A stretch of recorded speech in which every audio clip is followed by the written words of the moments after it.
Hey, what's going on? It's Stokely from Sauce on the Lane. Just want to pop in to talk about something. So I've recently had some interviews with some doctors. One doctor said he himself avails himself of testosterone replacement therapy, and it has really helped him. And he's about 71. And the other doctor, I don't know what his age is, but he could be in his 60s or so.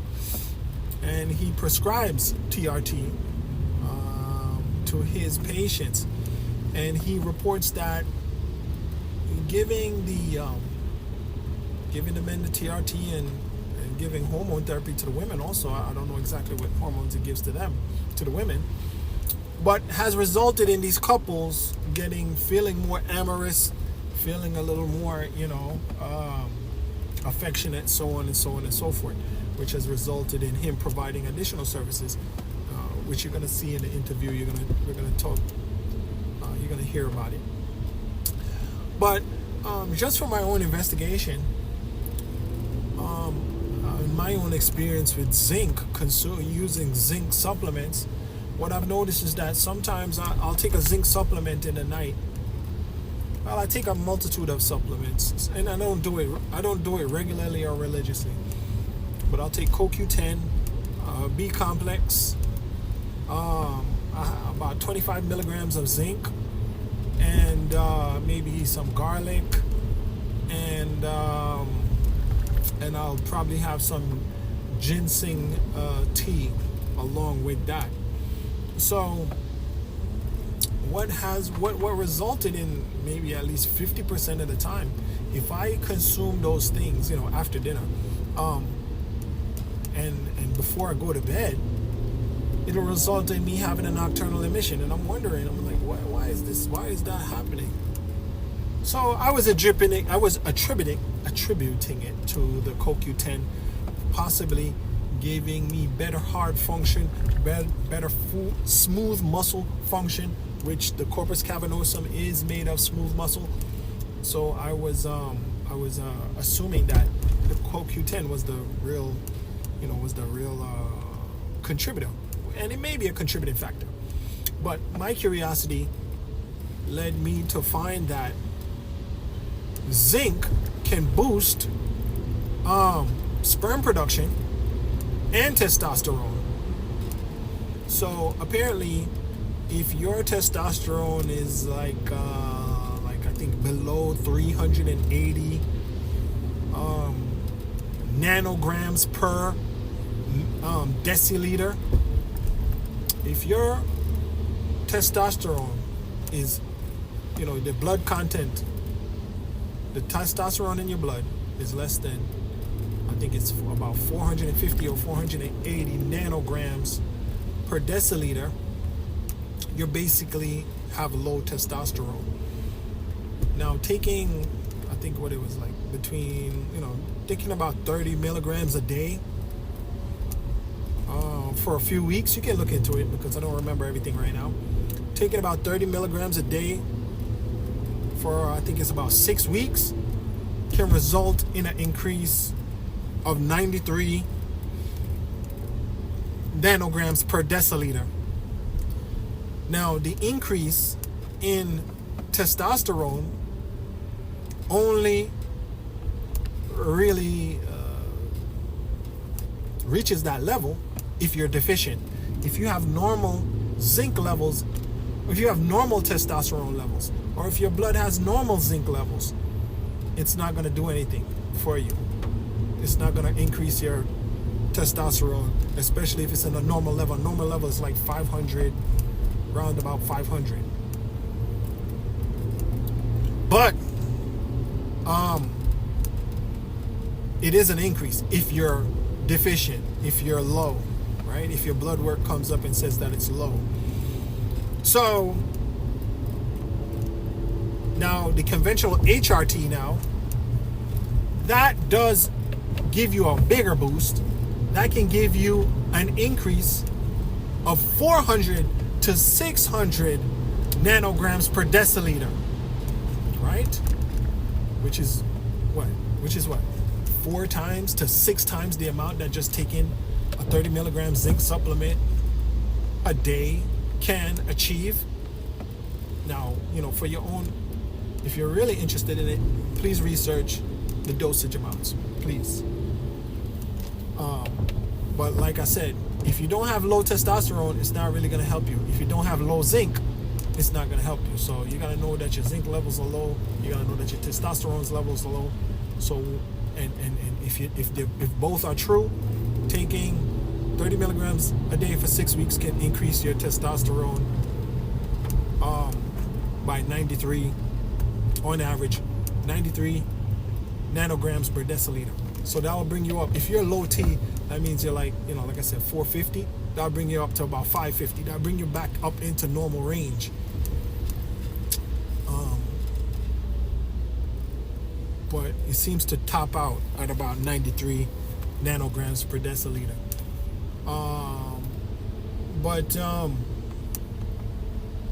Another thing that they advise when you're taking zinc is to take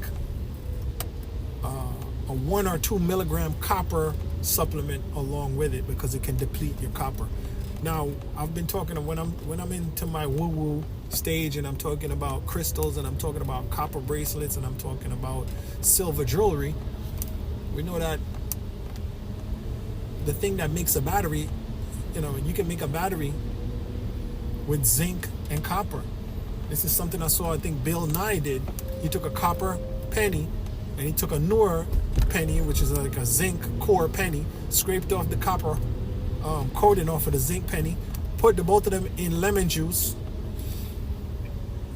I think you add a little salt, but I think it's mostly just lemon juice. And you can measure the voltage. So we're talking about, if your body is alkaline, like an alkaline battery, like a Duracell is alkaline, you're basically charging up your battery almost, Anyhow, let's not be too weird. So now, TRT is wonderful. Like I said, one of the doctors that I'm talking to, he's giving TRT supplements. They're great.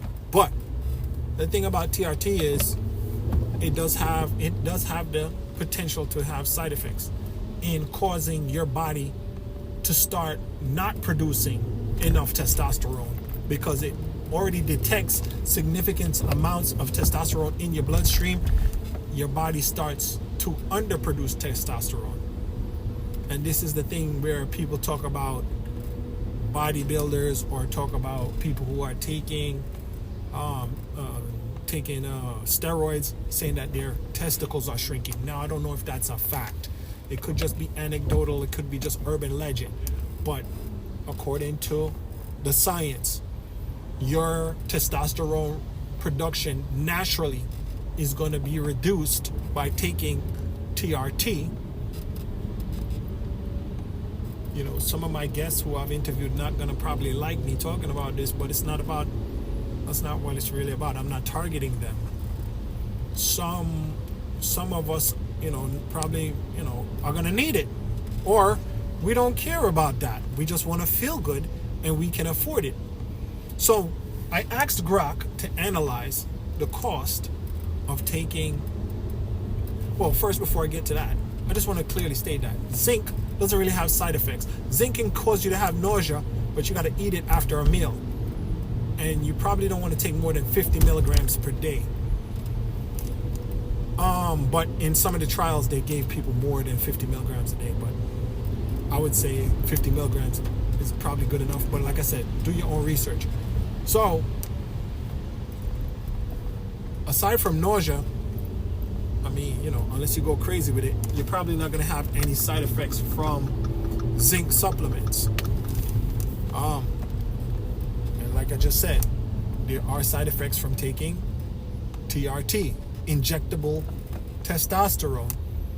It can result in your body starting to underproduce testosterone because it's expecting it. It's reading that testosterone levels are high, so I can shut down production now. So that's not a good thing. I believe in aiding the body in its own production. Zinc doesn't do that. Zinc isn't going to shut down the production of testosterone because you're taking zinc. what it does is feed the body the nutrient that it needs to make more testosterone. Anyhow, I asked Grok to analyze what the cost is of zinc with the intention of increasing testosterone versus using TRT. Now, per month, according to Grok, it calculated, which I don't think is too accurate. I think it undercalculated the dollar value of these pills, but hey. So Grok estimated that it would cost you 30 cents per month compared to about $40 to $200 a month. 30 cents per month for zinc to get that 93%, to get that 93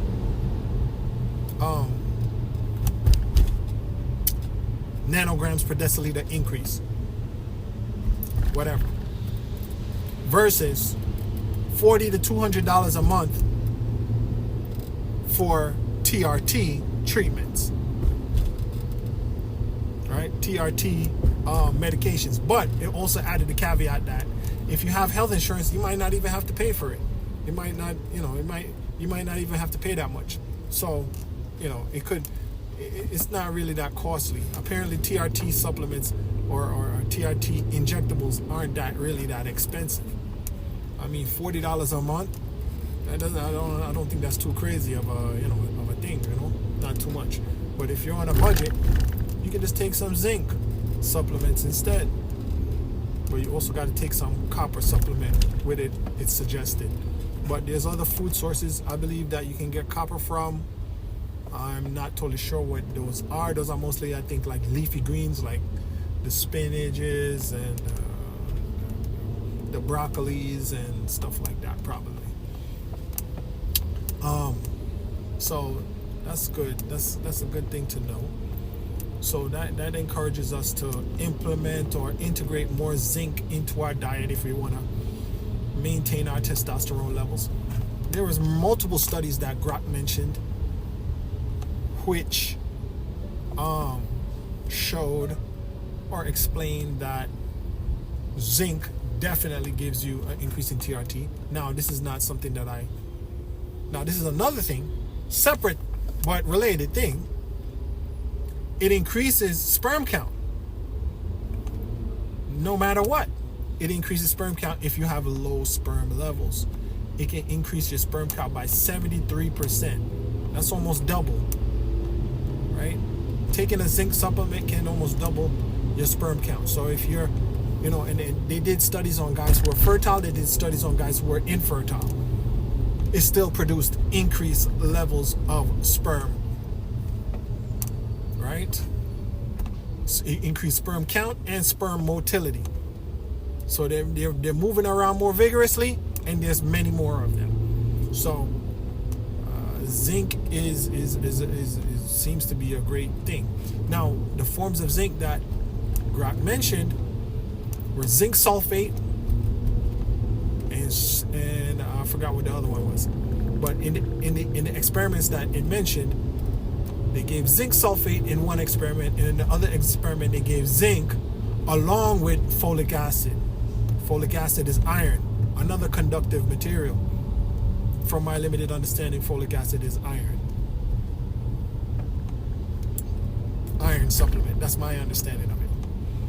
So, that may, I think that's pretty interesting. And maybe you can use that information if you're not, if you don't have insurance and you're worried about having low testosterone, low energy, and all these things, which people attribute to having low testosterone and stuff like that. Maybe you want to take a zinc supplement, but make sure you take it with some food. Make sure you take it with some leafy greens, I would say, to get some copper in there. And in reading also the information that I got back from AI is that you can lose you can lose a lot of your zinc through sweating. Most of our zinc is lost through sweating. So if you're working out and exercising, you might be reducing your zinc content. And if you're reducing your zinc content, then you're reducing your testosterone and you're reducing your sperm count, which I thought would be the opposite, because I look at these sports players and I'm like, whoa, these guys look, the chiseled jaws and the big muscles. I would think that it would, increase the production of sperm and all these things. But maybe it does increase those things by creating testosterone out of it. But a lot of the zinc is also lost through sweating. But that's something it's also interesting that I want to look further into. All of this jogging that I've been doing, I don't really break a sweat when I jog anyway. I don't break a sweat at all. I rarely ever break a sweat, even if it's hot outside. So, that's just me though. Me and a whole bunch of family members, we did a 5K early September. It wasn't the coldest day. We all had t-shirts on basically. But I didn't break a sweat. I didn't start sweating at all. So I mean, but everybody's different. So like I said, everybody's different though. So I may not need as much as somebody else because I'm not. Where's all my zinc going? Anyhow, that's all I really wanted to share and contribute today. I'm not poo-pooing TRT. I'm not saying anything bad about TRT. I'm just saying, if you're really on a budget and you don't want to spend $40 a month, right?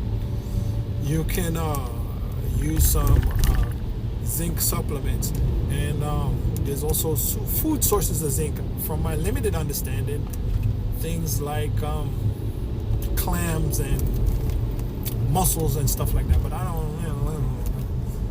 think those are some of the cleanest or best foods to eat.